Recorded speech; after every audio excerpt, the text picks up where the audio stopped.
quinto, lectura del académico Roger Pita Pico, quien disertará sobre el tema la función política de las celebraciones públicas durante la independencia de Colombia, en busca de la legitimidad y la lealtad. Tiene la palabra el académico Roger Pita Pico. Gracias, señor presidente. Agradezco la presencia de los académicos en esta ocasión. Para realizar este trabajo he apelado a la generosa flexibilidad que nos ofrece la interdisciplinariedad de las ciencias sociales. Es un trabajo que se ubica entre la historia y la cultura política. Fuera de manera espontánea o por presión, las celebraciones desarrolladas durante la época de independencia en el territorio de lo que actualmente es Colombia se desarrollaron en medio de la muerte y de la desolación propia de la cruenta y prolongada guerra. El ambiente que se respiraba no era precisamente el más apropiado, puesto que primaba la tensión y se acusaba un agudo déficit de recursos, por cuanto la mayoría de recursos se hallaban concentrados en el campo de batalla. Pero aún así, con este cúmulo de adversidades, la experiencia demostró que patriotas y realistas hicieron hasta los más impensables sacrificios con tal de llevar a cabo las fiestas bajo la firme convicción de que eran prioritarias para consolidar el gobierno de turno. Varias fueron las facetas expuestas por estas celebraciones al convertirse en escenarios propicios para realizar actividades y tomar decisiones cargadas con un gran impacto político. Dentro de esas actividades se puede incluir el reconocimiento y apoyo público a los aliados, el servir como escenario público para ejercer justicia e incluso para dar muestras de generosidad hacia el bando opuesto, como fue el caso del otorgamiento de indultos. Adicionalmente, habría que mencionar dos funciones primordiales, que son las que me voy a concentrar: la renovación simbólica y la reafirmación de las lealtades políticas. El objetivo entonces de este trabajo es analizar cómo realistas y patriotas recurrieron a estas dos estrategias en torno a ganar legitimidad y adhesión a sus proyectos políticos. A diferencia de lo ocurrido en tiempos de paz, muchas de las celebraciones desarrolladas durante el periodo de independencia estuvieron signadas por interrupciones abruptas en razón al destino azaroso de los combates y a los inesperados cambios de gobierno. La incertidumbre durante este tiempo de transición política fue un ingrediente prácticamente constante. Así entonces, a veces los triunfos militares y las conquistas de territorio dejaban truncados los preparativos y los festejos políticos adelantados por quienes prontamente serían vencidos. El proceso de autonomía política, iniciado a raíz del levantamiento ocurrido el 20 de julio de 1810, abrió paso a un nuevo tipo de celebraciones.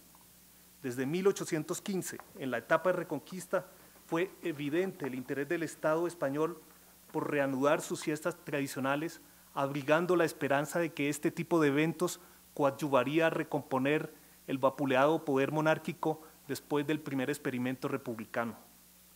En julio de 1816 se conmemoró en Santa Fe el onomástico de Fernando VII, Día de San Calixto.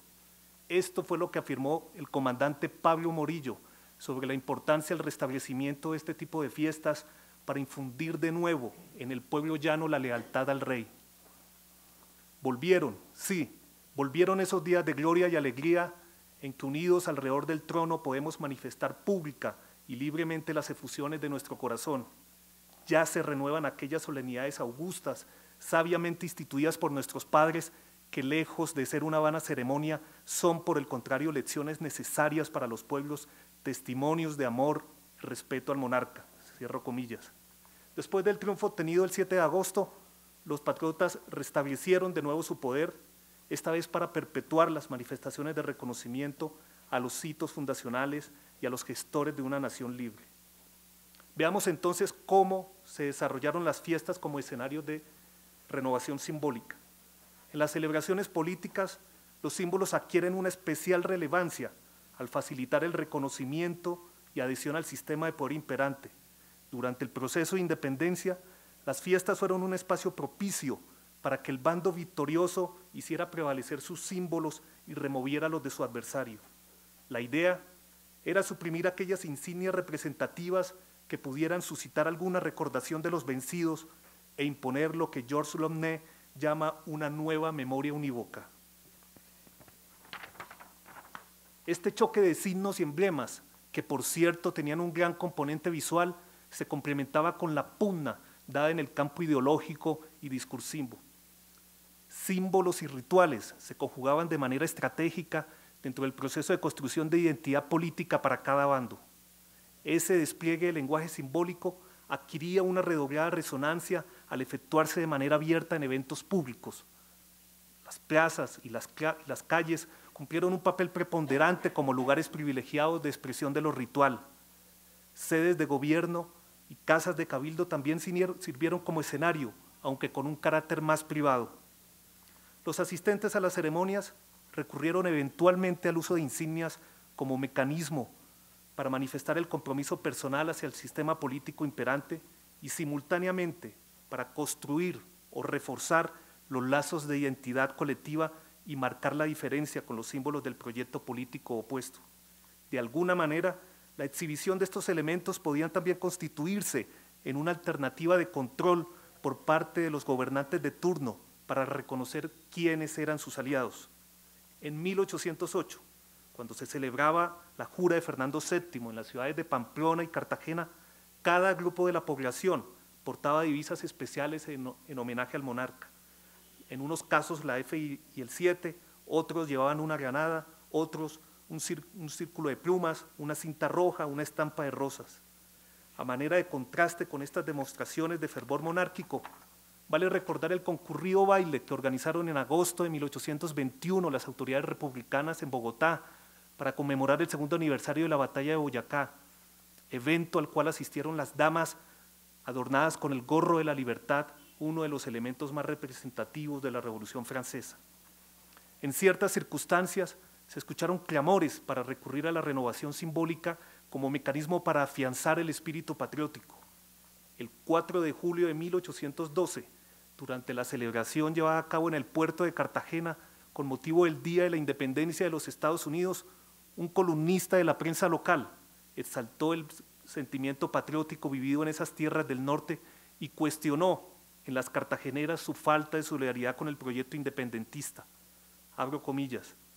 ¿Cuán reparable se hace que en otro tiempo no hubiese una sola mujer que no llevase en el brazo un lazo con su viva Fernando VII o un retrato del mismo en un medallón al cuello? Y en nuestros días no las vemos con una divisa que acredite aman la patria y que suspiran por su libertad. Sonetos, canciones, banderas, cuadros, escudos y otros elementos emblemáticos expuestos públicamente de manera habitual durante las ceremonias fueron empleados también a la hora de posicionar símbolos de adhesión hacia quienes detentaban el poder político y militar.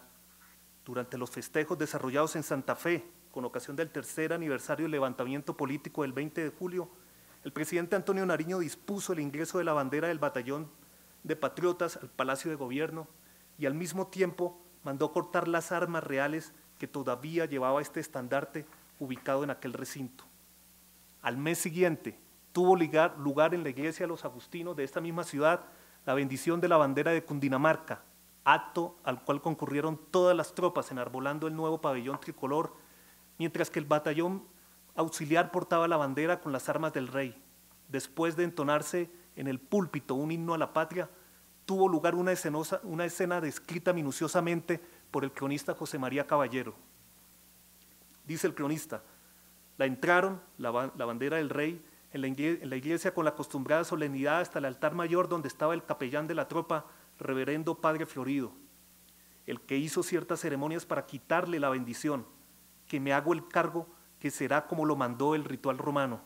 Después sacó el padre una navaja y se la dio al señor brigadier José Miguel Pey, el que comenzó a hacerle tajos y rasgarla por todas partes. Hecho esto, la enrollaron y se la dieron al padre provincial Chavarría, el que la tiró con desprecio en el altar mayor. Era entonces este un claro acto de destrucción y de desprecio hacia uno de los distintivos más representativos del régimen monárquico, todo bajo la anuencia de la institucionalidad católica allí congregada. Otra humillación de este tipo ocurrió en agosto de 1815 con una bandera española remitida por el oficial José María Cabal, quien la obtuvo como botín de guerra tras la victoria lograda el 5 de julio en la batalla del Palo, combate que le permitió a los patriotas recuperar a Popayán. con la presencia de las tropas, el estandarte fue arrastrado por un soldado hasta la iglesia catedral, en donde fue exhibida para dar luego inicio a un Te Deum por el éxito militar conseguido. En las celebraciones realizadas en Santa Fe tras el éxito militar obtenido por Nariño en la batalla del Alto Palacé, las autoridades decidieron colocar un retrato alusivo a la justicia precisamente arriba de la puerta donde anteriormente funcionaba la Real Audiencia.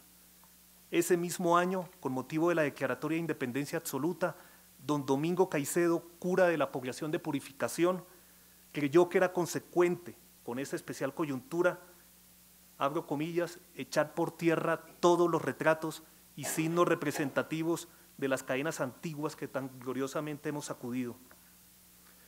Para la corona entonces fue clave exaltar la omnipresencia y soberanía del rey, era esencial representar al máximo su imagen y para ello quizás el mecanismo más práctico para lograrlo era a través del retrato. Aquí era clave lo visual como dispositivo de difusión para asegurar la reverencia y extender eficazmente el poder monárquico a todos sus rincones.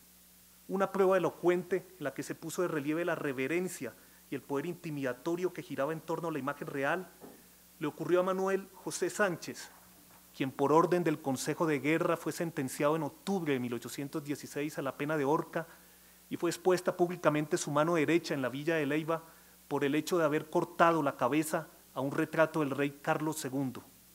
Un hecho similar ocurrió al año siguiente, según relata el cronista José María Espinosa, cuando un sujeto fue ejecutado en Neiva por haber roto el retrato de Fernando VII y a manera de escarmiento sus manos fueron expuestas en la plaza de Timaná. Los patriotas obviamente eran conscientes de la importancia que los españoles le rendían a las imágenes reales y por ello no dudaron en arremeter contra este símbolo de la monarquía. En el mes de noviembre de 1819, los habitantes de Honda expresaron su rechazo por la permanencia de los retratos de Carlos IV y Fernando VII en las oficinas del Cabildo, tras considerar que era indecoroso conservar la memoria de los tiranos. Pidieron entonces que como testimonio de libertad y patriotismo, estos retratos fueran colgados de una horca durante 9 horas y luego quemados delante del público, una especie de exorcismo político con el cual se pretendía purificar el naciente régimen republicano. El gobernador político José María Mantilla resaltó una curiosa coincidencia con la cual quiso sobredimensionar el sentido político de la ceremonia a partir de la ocurrencia de un fenómeno natural. Dice Mantilla, es cosa bien rara la que ha sucedido. Hacía muchos días llovía a todas horas, en términos que todos aseguraron jamás lo habían visto. Y desde el momento en que se reunieron para la quema, se acabó el agua, en términos que no ha caído ni una sola llovizna en 8 días. Para efectos de garantizar mayor difusión, este solemne acontecimiento de la quema fue publicado en la Gaceta de Santa Fe. Para Mantilla, esta ceremonia era una prueba decisiva para comprometer a los principales godos de esta localidad, haciéndolos firmar un memorial. Pedro Diago, uno de los signatarios, fingió estar enfermo con tal de no asistir a este acto en el que le correspondía asumir un papel importante.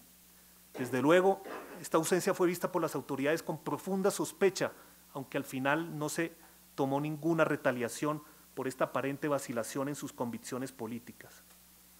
La reacción en contra del sentimiento español también se sintió en la vecina población de Mariquita.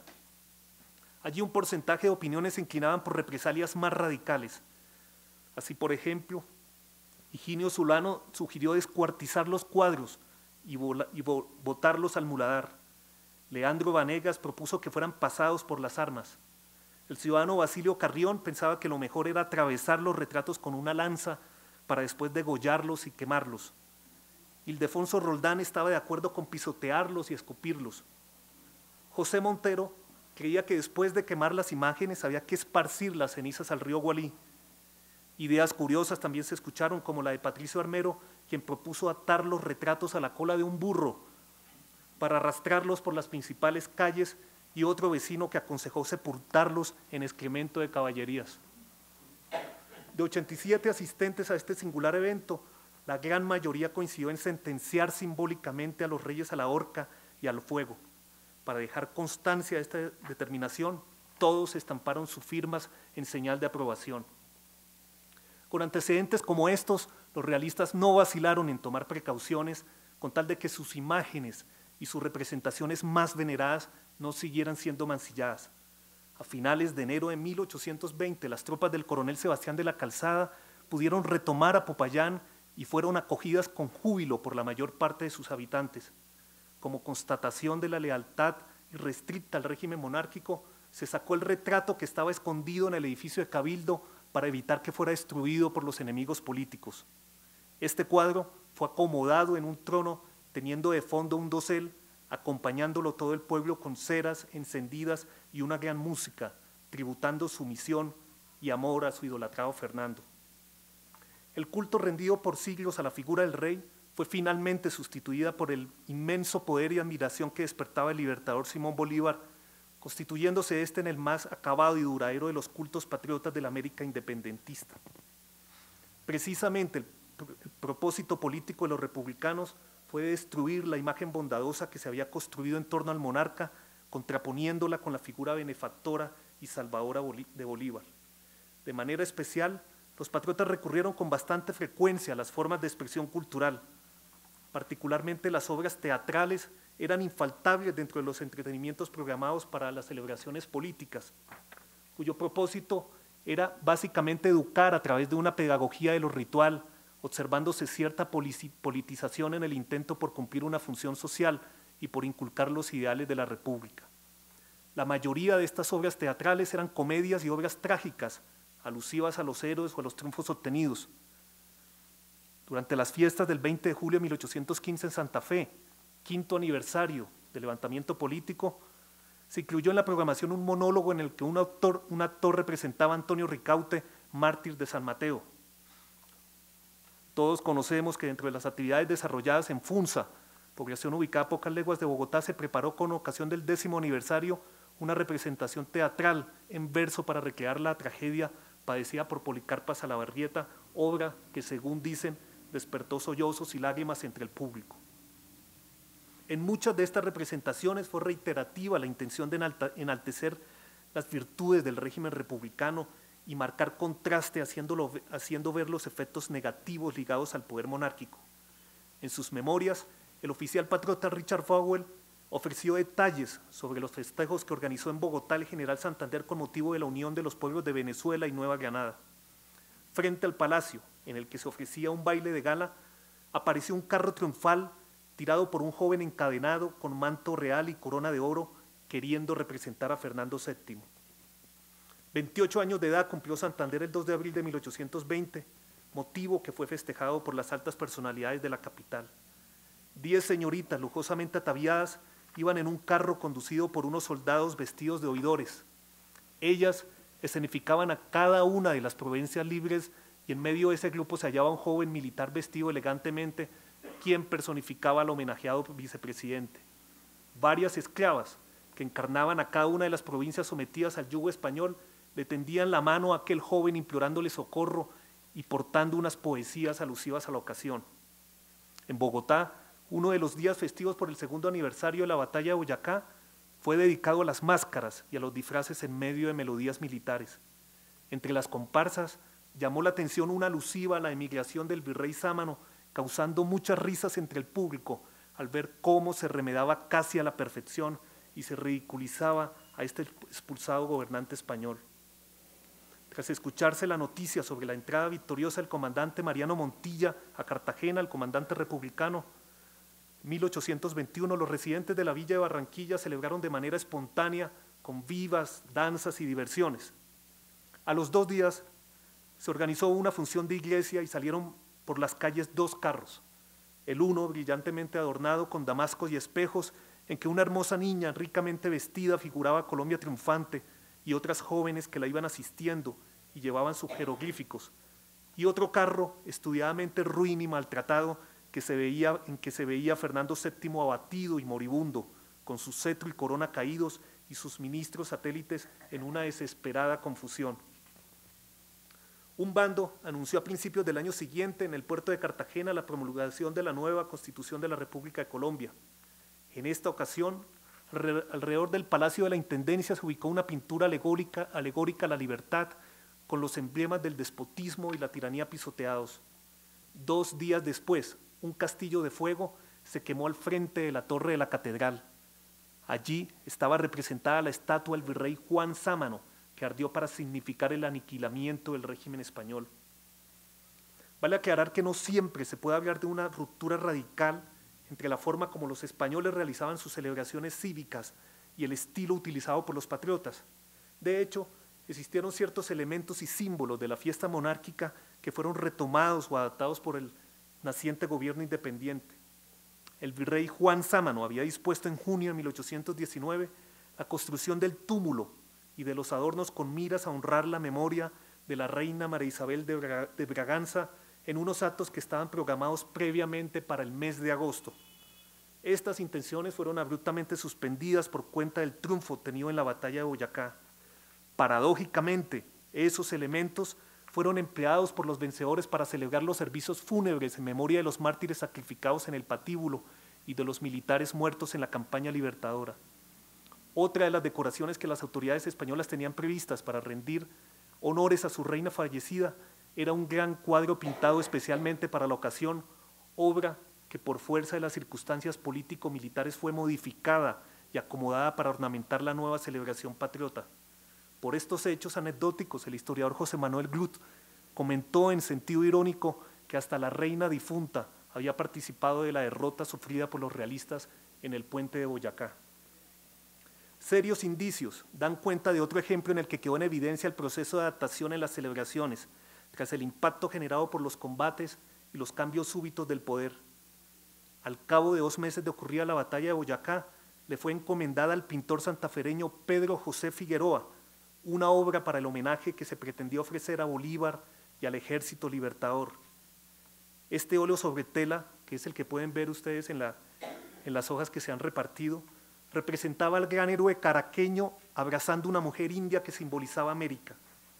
Estudios recientes han demostrado que en el ropaje de la India, que ahí pueden ver señalado en el recuadro, se alcanzan a percibir los trazos anteriores de un rostro que algunos creen corresponden al comandante Pablo Morillo y otros piensan que era Fernando VII. Todo esto apunta a pensar que cuando se libró la crucial batalla, el artista se hallaba trabajando en un cuadro alegórico al poder monárquico y tras los súbitos acontecimientos militares y políticos suspendió su trabajo y usó el mismo lienzo para exaltar el régimen recién instaurado por los patriotas. Para este caso en particular, y como bien señala el historiador Chicangana Bayona, las obras de este pintor no reflejan en estricto sus convicciones políticas, sino más bien su capacidad de adaptación y supervivencia a cada coyuntura. Veamos ahora el tema de las lealtades vulnerables.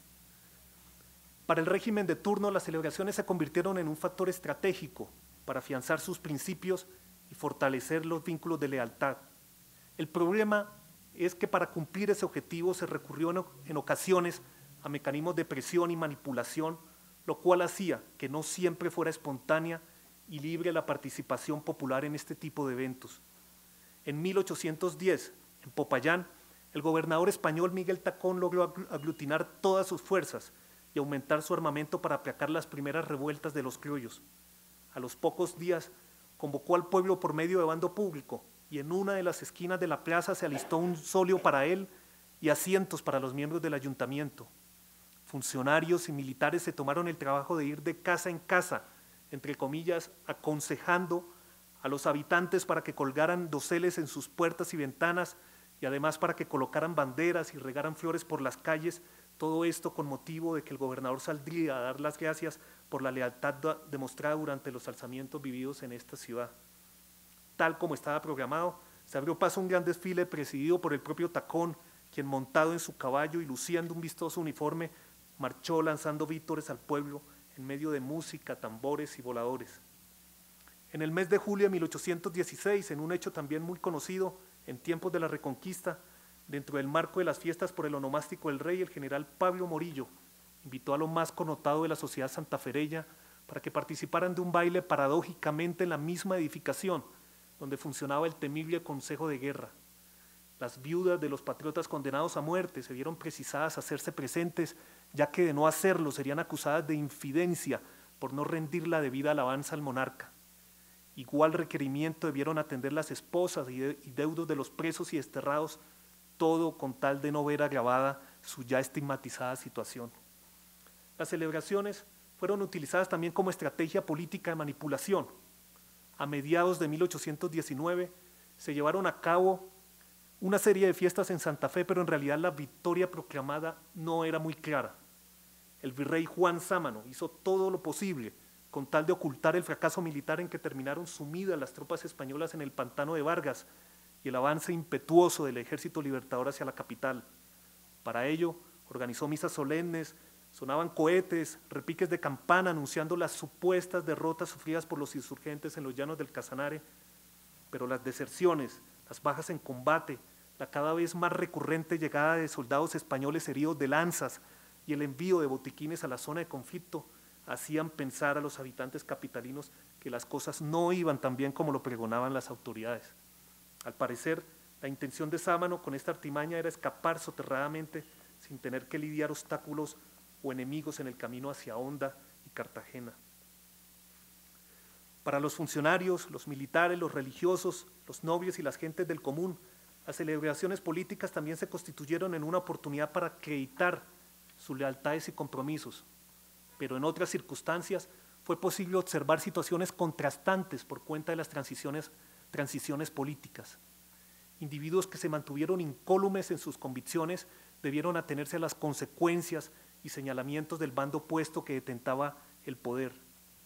Sin embargo, dada la intermitencia de los gobiernos, a veces quedaban en evidencia los cambios o reacomodamientos repentinos de bando de acuerdo a los intereses personales o de acuerdo a las expectativas que ofrecía cada coyuntura.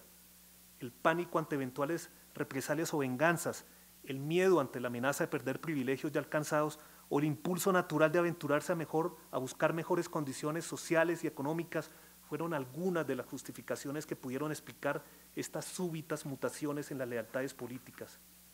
En 1810, para citarles un ejemplo, en Popayán, fueron las mujeres las que dieron muestras de vacilar en sus convicciones políticas. Tras las primeras manifestaciones independentistas, las damas del pueblo salieron a la plaza disfrazadas de hombres y armadas de cuchillos, exigiendo a gritos la muerte del gobernador español Miguel Tacón. Pero a los pocos días, cuando este mandatario logró controlar la situación, muchas de ellas se asomaron a clamarlo al ver comprometida la seguridad de sus maridos y parientes. En otro suceso, tras el arribo victorioso de las tropas de reconquista a la ciudad de Santa Fe el 6 de mayo de 1816, el cronista José María Caballero dio cuenta, en un tono irónico, del inusitado proceso de conversión de algunos patriotas que mudaron automáticamente de preferencias políticas. Cito al cronista: este día fue cuando se conocieron sin rebozo los regentistas y realistas, y fue el día de la transfiguración, como allá en el monte Tabor, porque dentro de una hora, que fue de las 10 a las 11, se transfiguraron todos de tal manera que todos los resplandores eran de realistas, aún aquellos patriotas distinguidos se transfiguraron que por los muchos resplandores yo no conocía ninguno. Caballero vio con sorpresa cómo varias mujeres salieron, dice él, como locas por las calles con banderitas y ramos blancos pronunciando gritos en honor a Fernando VII. Ellas entraron en tumulto al palacio y cubrieron con adornos los balcones desde donde lanzaban vítores a la tropa española. El obispo de Popayán, don Salvador Jiménez de Enciso, uno de los más fervientes realistas en tiempos de reconquista, apareció unos años más tarde presidiendo las celebraciones por los triunfos obtenidos por Bolívar en la batalla de Junín y Ayacucho. Paradójicamente, este controvertido prelado fungía ahora como conciliador de los partidos que dividían al gobierno provincial. Estas fluctuaciones repentinas en las lealtades políticas despertaron desconfianzas e incertidumbres entre las autoridades de turno, las cuales debieron cerciorarse de las verdaderas intenciones de los espontáneos aduladores. Don Luis José Rapalino y don José Antonio Díaz Romero, ambos capitanes a guerra y jueces ordinarios de la población de Chiriguaná, dictaron el 23 de octubre de 1812 un bando en el que invitaban a todos los vecinos a adherirse a las celebraciones de la publicación de la Constitución de la Monarquía Española. Tal como era costumbre, el llamado se haría con 3 tañidos de campana. No obstante, de manera enérgica, estas autoridades advirtieron que, si alguna persona de las que por su civilidad se le debe tener y reputar en las de número de visibles, se echase a menos dicho acto, se le tendrá por sospechoso y como a tal se le tratará. En el marco de la campaña de Reconquista, las tropas al mando del general Pablo Morillo arribaron en 1816, en junio, a la población de Zipaquirá. Un gran baile fue preparado en honor a los visitantes y continuamente las damas lanzaban vivas a Morillo y a su ejército. Según relata el capitán español Rafael Sevilla, testigo directo de estos acontecimientos, no faltó quien se acercara a Morillo en aquella fiesta para advertirle que muchas de esas anfitrionas, poco tiempo atrás, habían organizado homenajes similares a los oficiales patriotas. Al general en jefe no le agradó oír esto, y mucho más cuando se enteró de que en Santa Fe se planeaba un fastuoso recibimiento, teniendo aquella ciudad el antecedente de haber despreciado a los oficiales realistas. No creía sincero Morillo que ahora le tributasen admiraciones cuando años atrás se había descargado tanto odio hacia el expulsado virrey Amari Borbón. A la entrada de la ciudad y desde la ciudad de Bogotá y desde la calle que se tenía prevista para conducirlo hasta su nueva morada, Morillo pudo percatarse de todo cuanto le tenían preparado, lo cual incluía 34 arcos triunfales, carros con comparsas, banderas españolas, flores, cortinas de damasco y toda serie de expresiones al sistema monárquico. En cierta manera, el interés implícito de los capitalinos con tantos agasajos era suavizar la ya reconocida crueldad de los oficiales expedicionarios. El general no quiso inmutarse ante tanta algarabía y de manera discreta penetró en la posada que le habían dispuesto. Muy pronto empezó a infiltrarse la noticia de que el destinatario de estos homenajes ya había ingresado y que había desairado a quienes querían rendirle una estruendosa bienvenida. Esta fue la escueta explicación que dio el propio Morillo. Señores, les dijo, no extrañen ustedes mi proceder. Un general español no puede asociarse a la alegría fingida o verdadera de una capital en cuyas calles temía yo que resbalase mi caballo en la sangre fresca aún de los soldados de su majestad, que en ellas hace pocos días cayeron a impulsos del plomo traidor de los insurgentes parapetados en vuestras casas. Muchos de estos aduladores se quedaron aquí en la capital persuadidos por el indulto decretado por el comandante Miguel Latorre, pero como todos sabemos, este indulto fue anulado a los pocos días y lo que siguió fue una época de implacable represión. Veamos entonces el punto final sobre reconocimientos, beneficios y represalias en torno a las fiestas. Las celebraciones políticas durante el periodo de independencia trajeron una variada gama de efectos tanto para los asistentes como para los organizadores, unos en busca de dádivas y empleos, otros padeciendo retaliaciones según la postura política asumida. El fervor con el que eran realizadas las celebraciones fue motivo a resaltar por parte de los gobernantes de turno que no dudaron en expresar sus reconocimientos. Pero alto fue el costo político que debieron pagar los funcionarios, los religiosos y los militares que asumieron un papel protagónico en las celebraciones y que luego al cambio de gobierno fueron objeto de represión por sus férreas convicciones políticas. Durante los tiempos del gobierno autónomo, el canónigo Andrés María Rosillo había pronunciado en Santa Fe un discurso durante los actos de siembra del Árbol de la Libertad y luego fue escogido para preparar un sermón en honor a la victoria obtenida por el presidente Antonio Nariño en la batalla del Alto Palacé. Al cabo de un par de años, tras la retoma del poder por parte de los realistas, Rosillo fue llevado al patíbulo por su comprobada adscripción al proyecto emancipador. Por orden del comandante Morillo, el alcalde de Santa Fe, don Nicolás Rivas, fue fusilado en agosto de ese mismo año al comprobársele ser promotor de la causa independentista. 8 años atrás, este acaudalado hombre había ofrecido en su casa un refresco con motivo de la jura de Fernando VII, ceremonia elegante a la que asistió el virrey y los más notables de la ciudad. Cuando las autoridades de Reconquista instalaban en Popayán su temible régimen represivo, tomaron atenta nota de la siguiente denuncia, abro comillas: Candelaria Salgado, alias Armera, ha sido contraria a la justa causa y que también ha oído que la expresada Candelaria hizo más fiestas solemnes aclamando la libertad e independencia, que concurrió a la quema de los retratos y armas reales comprando helechos para la quema, asimismo en la adoración del Árbol de la Libertad, gritando públicamente muera Fernando VII y viva la libertad. Las fiestas públicas también sirvieron de marco para lanzar advertencias o tomar decisiones sobre ciertos funcionarios de quienes existían serias sospechas sobre sus idearios políticos. La celebración que se llevó a cabo en la villa de Mompox con motivo del levantamiento en Santa Fe el 20 de julio de 1810 fue aprovechada para clamar por el reemplazo de 2 de los miembros del ayuntamiento reconocidos desafectos al nuevo sistema que se proyectaba implantar. Para conmemorar el triunfo militar logrado por los patriotas en Santa Marta en enero de 1813, el oficial patriota Pedro Labatut conminó al obispo Fray Manuel Redondo, reconocido realista, quien se resistía a abandonar su diócesis, a que preparara la catedral con el fin de cantar un Te Deum. El prelado se rehusó y de paso tampoco asistió a la solemne ceremonia. Ante este desafío, Labatut lo intimó a prestar obediencia al gobierno independiente de Cartagena, pero Redondo no vaciló en reiterar su afiliación a la corona española. También se le había advertido que quitara las armas reales de las puertas de la catedral y el seminario, pero el prelado se negó a hacerlo. Pocas horas después, Labatut capturó a esta alta autoridad eclesiástica y con una escolta de 50 soldados lo sometió a un penoso viaje hasta Cartagena, en donde fue confinado a una celda. El ya mencionado cronista José María Espinosa trae a cuento un episodio vivido por él a principios de 1817 en la población de Timaná, donde conoció a un payanés de fuertes convicciones republicanas con quien sostuvo una amistad en virtud de las afinidades políticas.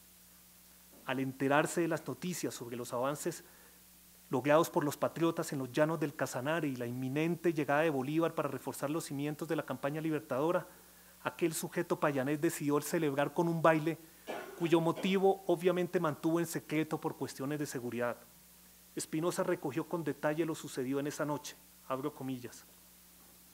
Se armó en efecto el baile en una de las casas de la plaza y con un mal violín, guitarra, pandereta, bombo o tambora, bailamos al estilo del país y bebimos en abundancia un mal licor que fabricaban allí y que llamaban vinete, con el cual nos alegramos más de lo necesario. Mi amigo comenzó a gritar entusiasmado, ¡viva la Pacha! ¡Viva la Pachita! Se llamaba así una muchacha boniteja del pueblo. Yo le pregunté qué significaba eso, y él me dijo al oído y llevándome aparte que quería decir ¡viva la patria!, que aquel era el grito convenido entre los patriotas que allí había y que para disimular decían ¡viva la Pacha o la Pachita! Dejémonos de eso, le contesté, y grité con toda la fuerza de mis pulmones y en mitad de la sala ¡viva la patria! Este grito produjo inmediatamente la desbandada de los asistentes y de los músicos ante el temor de las represalias de las autoridades. En efecto, al poco tiempo se acercaron los alcaldes con la intención de arrestar a los agitadores de esa velada, ante lo cual Espinosa no dudó en emprender la huida. Un mes después del triunfo obtenido en la batalla de Boyacá, el gobernador político José Tiburcio Echeverría denunció al canónigo español Francisco Javier Guerra y Mier, provisor del arzobispado, por no concurrir a la asamblea convocada en Santa Fe el 9 de septiembre de 1819 para preparar el homenaje a Simón Bolívar. Este antecedente, junto al hecho de haberse negado a firmar una proclama patriótica redactada por el fraile agustino Manuel Garay, conllevaron al Libertador a suspenderlo del cargo. El cuestionado canónigo quiso adelantarse a los hechos presentando su renuncia de manera, entre comillas, libre y espontánea, pero todos sabían que en realidad había sido privado de su dignidad por orden superior. Este declarado enemigo de la causa independentista fue desterrado a Guyana y de inmediato se gestionó su reemplazo. Un gran escándalo estalló en medio de la celebración litúrgica realizada en 1824 en Medellín, con motivo de los festejos en honor al Día de San Simón. Bastante disgustado se mostró el gobernador ante la actitud apática y despreciativa del presbítero Francisco Benítez por no guardar la solemnidad que correspondía a esta función especial en la cual se buscaba exaltar la memoria del Libertador. Se le criticaba por haber organizado una ceremonia que no distaba mucho de las cotidianas misas rezadas, sin haberse esmerado en lo más mínimo para esta ocasión. El hecho fue denunciado ante el secretario del Interior. Entonces vemos finalmente cómo las celebraciones realizadas durante el periodo de independencia deben entenderse no solo dentro del contexto ideológico y discursivo derivado del andamiaje político desplegado por patriotas y realistas después de los triunfos alcanzados en el campo de batalla. En ese sentido, esos eventos hacían parte del proceso de legitimidad política posterior al combate y como fórmula para contribuir a sentar las bases de la estructura política triunfante. Durante este tiempo, las fiestas políticas e incluso las militares y religiosas se constituyeron en escenarios en los cuales la lucha por el poder adquiría mayor realce al desarrollarse públicamente y con el máximo despliegue posible de solemnidad. La forma como se entronizaba en la comunidad el mensaje político y la estratégica búsqueda de aliados fueron dos elementos claves para las autoridades de turno en el intento por obtener dividendos políticos en cada celebración. Símbolos y rituales expuestos en estas ceremonias hacían parte del proyecto de control político en procura de reafirmar convicciones y construir un imaginario. Complementariamente, ambos bandos en contienda aprovecharon también la oportunidad para recurrir a estas celebraciones en torno a ganar simpatizantes. No en vano la asistencia a estos actos era de alguna manera un indicador de apoyo popular. Finalmente no puede olvidarse que estas celebraciones fueron un respiro en medio del fragor de la guerra y de alguna manera ayudaron a propiciar espacios de encuentro que contribuyeron a articular lazos sociales en una sociedad colapsada por los estragos militares. Muchas gracias.